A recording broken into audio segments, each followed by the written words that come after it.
Everyone, welcome to the channel mystic tarot. ये monthly reading है, अक्टूबर का महीना स्टार्ट हो रहा है और उसके लिए हम देखेंगे कि सजिटेरियस, सन, मून और असेंडेंट लोगों के लिए क्या सिचुएशन है। करियर और रिलेशनशिप के लिए मैं कार्ड्स जो है वो एक्सप्लेन करूँगी आपको, और एडवाइस के कार्ड्स भी मेरे पास उसी हिसाब से मौजूद हैं। नज़र ये आता है कि रिलेशनशिप के अंदर के सजिटेरियस लोग जो हैं वो काफ़ी अरसे से अकेले हैं। और अच्छा, ये अकेलापन जो है ऐसा भी कुछ लोगों के सिलसिले में हो सकता है जहाँ पे इंसान ख़ुद चूज़ करता है कि मुझे सिंगल रहना है। ठीक है, चाहे आप किसी शादी में से बाहर आके सिंगल हो जाते हैं या आप मेंटली ही ये बात सोचते हैं कि अभी मुझे सिंगल ही रहना है। और ये टाइम पीरियड काफ़ी तवील नज़र आ रहा है जहाँ पे आपने सिंगलहुड गुजारी है, और उसके बाद फिर आपने पर्सन को देखना शुरू किया, लोगों को देखना शुरू किया कि कौन मेरे लिए अप्रोप्रिएट है। आपने काफ़ी हो सकता है कि इस बारे में भी काफ़ी टाइम स्पेंड किया हो कि जहाँ पे आप मुख्तलिफ लोगों को मिल रहे हैं, देख रहे हैं और आपको कोई पसंद नहीं आ रहा। लेकिन अब इस तरह से हुआ है कि पिछले 1-2 महीने के अंदर जो है वो इस बात का चांस हो सकता है कि आपको कोई बहुत ही प्रॉमिसिंग किस्म का पर्सन नज़र आया है। यहाँ पे काफ़ी सारे कार्ड्स इस किस्म के हैं जो कि साइंस को रिप्रेजेंट कर रहे हैं, जिसमें वाटर प्रेजेंस काफ़ी स्ट्रॉन्ग है, कैंसर और पाइसेस और स्कॉर्पियो। और इसी तरह यहाँ पे एक्वेरियस की प्रेजेंस बहुत ज़्यादा स्ट्रॉन्ग है। यहाँ पे वर्गो जो है वो काफ़ी स्ट्रॉन्गली मौजूद है। तो इनमें से कोई सा भी साइन आपके लिए भी हो सकते हैं और उस पर्सन के लिए भी हो सकते हैं जिसके साथ आप डील कर रहे हैं। तो बहरहाल पिछले महीने 1 डेढ़ के अंदर जो है वो आपको कोई पर्सन जो है वो बहुत ज़्यादा पसंद आया और आपने उनकी तरफ हाथ भी बढ़ाया, कम्युनिकेशन भी की है। ठीक है, मसला यहाँ पे जो नज़र आ रहा है वो ये आ रहा है कि आपकी जो ऑफ़र है ना वो बहुत थोड़ी है उस पर्सन के पॉइंट ऑफ व्यू से जिसको आप अप्रोच कर रहे हैं। ठीक है, जो उसका लेवल है, जो उसका सोशल स्टेटस हो सकता है, जो उसकी रिक्वायरमेंट हो सकती है, उसकी अपनी नीड्स हो सकती हैं, आप उससे बहुत कम जो है वो अप्रोच कर रहे हैं या उससे बहुत कम ऑफ़र कर रहे हैं।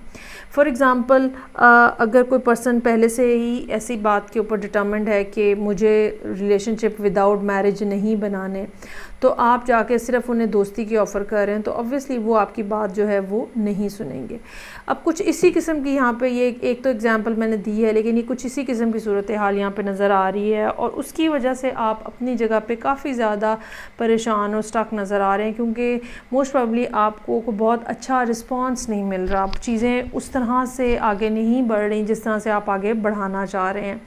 ये भी हो सकता है कि आप उनको ऑनलाइन बहुत ज़्यादा देख रहे हैं और आपको महसूस हो रहा हो कि मुझे तो जवाब नहीं दिया, ख़ुद तो ऑनलाइन है और दिस एंड दैट।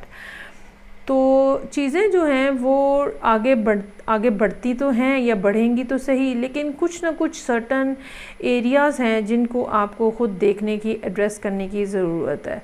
आप जब तक ख़ुद अपने आप को ओपन नहीं करेंगे, जब तक आप ख़ुद दूसरे के ऊपर ट्रस्ट नहीं करेंगे, बेसिकली आपका सिर्फ दोस्ती करने का एक मकसद है या एक रीज़न हो सकती है वो ये कि आपको पूरे तरीके से इस पर्सन के ऊपर कंफर्मेशन नहीं है कि यही वो राइट पर्सन है जिसके साथ मुझे रिलेशनशिप में जाना है। ठीक है, तो जब तक आप ख़ुद इनसिक्योर हैं, जब तक आप ख़ुद अनश्योर हैं, तब तक दूसरा पर्सन भी जो है वो आपको इसी एनर्जी के साथ देखता है।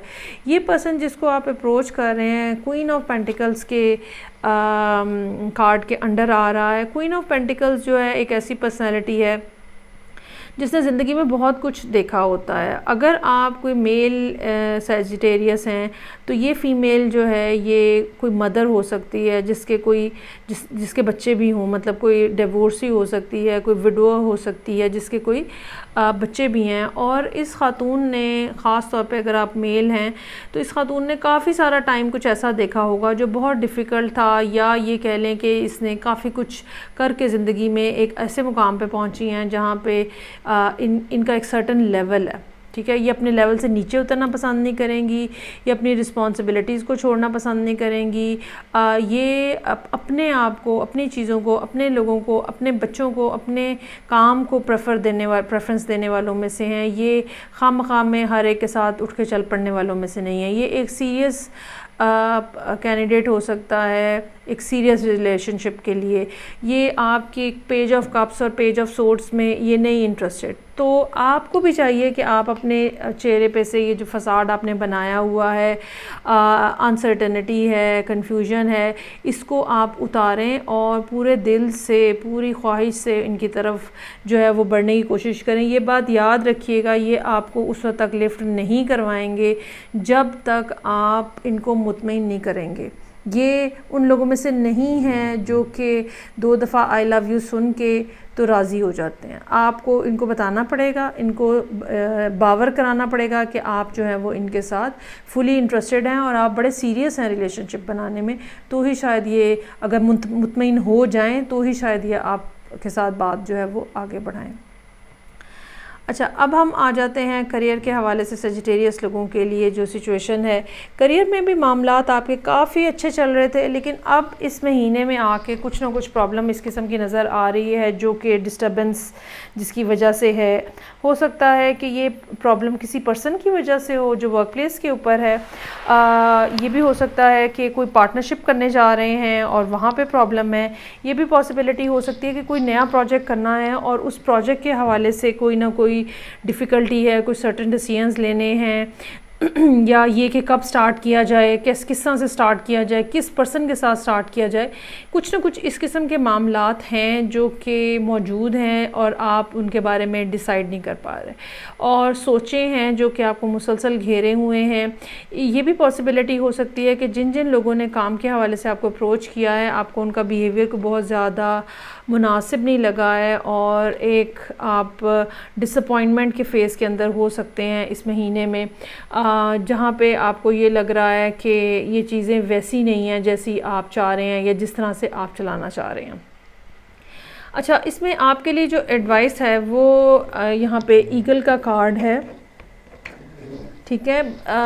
लाइफ के अंदर सारा कुछ वैसा नहीं होता जैसा हम चाह रहे होते हैं और बहुत सारी ऐसी जगहों से हमें फेवर्स मिल रही होती हैं जो कि शायद हम एक्सपेक्ट नहीं कर रहे होते।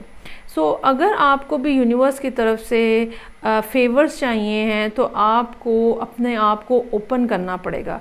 अगर आप अपना दिल बंद करके रखेंगे, ठीक है, उसके अगर आप एक्सेप्टेंस नहीं लेकर आएंगे चीज़ों के साथ, अगर आप लोगों पे, इन्वायरमेंट के ऊपर ट्रस्ट नहीं करेंगे तो आपके मामलात जो है वो आगे नहीं बढ़ेंगे। कहाँ पे ट्रस्ट करना है, किस तरह से ट्रस्ट करना है, इसके लिए आप हिंट ले सकते हैं, क्लू ले सकते हैं अपने इन्वायरमेंट से। कोई ना कोई पॉजिटिव बात जो है वो आपको पता चल रही होगी। आप यूनिवर्स से कह सकते हैं कि मुझे इसके बारे में हिंट दिया जाए कि क्या ये काम मुझे करना चाहिए।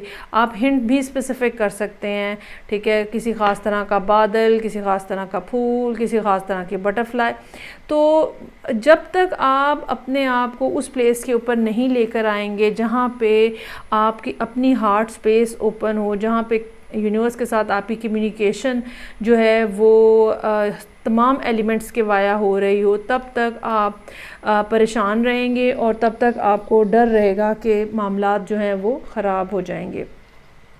दूसरी बात ये कि जब भी कोई नया काम हम स्टार्ट करने जाते हैं, इनिशियली वहाँ पे अनसर्टेनिटी होती है और एक अनएक्सपेक्टेड किस्म की भी सिचुएशन होती है, क्योंकि कभी कोई अनएक्सपेक्टेड प्रॉब्लम अराइज़ हो रहा होता है, कभी कोई अनएक्सपेक्टेड सिचुएशन अराइज़ हो रही होती है। तो जल्दी नहीं करनी है आपने और एफ़र्ट डालनी है इस सारी सूरत हाल के अंदर। जो भी काम है, जो भी प्रोजेक्ट है जो आप स्टार्ट कर रहे हैं, ये बात मान लें कि अगले कुछ महीने अभी आपको उसके अंदर कॉन्टीन्यूसली एफ़र्ट करनी है, हिम्मत नहीं हारनी है और Aahista Aahista 1 step at A time की तरह आपको आगे बढ़ते जाना है। आपकी जो 6th सेंस है वो आपको यहाँ पे गाइड करेगी। अगर आप यहाँ पे कार्ड्स के कलर स्कीम देखें तो आपको अंदाज़ा होगा कि आपकी 6th सेंस जो है वो यहाँ पे एक बहुत इंपॉर्टेंट रोल प्ले कर रही है। और जब भी आपको कोई प्रॉब्लम आए, जस्ट टर्न इनवर्ड, अपने आप से पूछें कि इसके बारे में क्या करना चाहिए। जितना ज़्यादा आप अपने आप को ओपन करेंगे टूवर्ड्स द यूनिवर्सल एनर्जीज़, उतनी ज़्यादा आपकी सिचुएशन जो है वो आपकी समझ में आना शुरू हो जाएगी, ठीक है। ये थी रीडिंग जो कि मेरे पास मौजूद थी सजिटेरियस लोगों के लिए, सन, मून एंड एसेंडेंट। फीडबैक का मुझे इंतज़ार रहेगा। मैं आपसे नेक्स्ट रीडिंग से फिर मिलूँगी। अपना बहुत ख्याल रखिएगा। खुदा हाफिज़।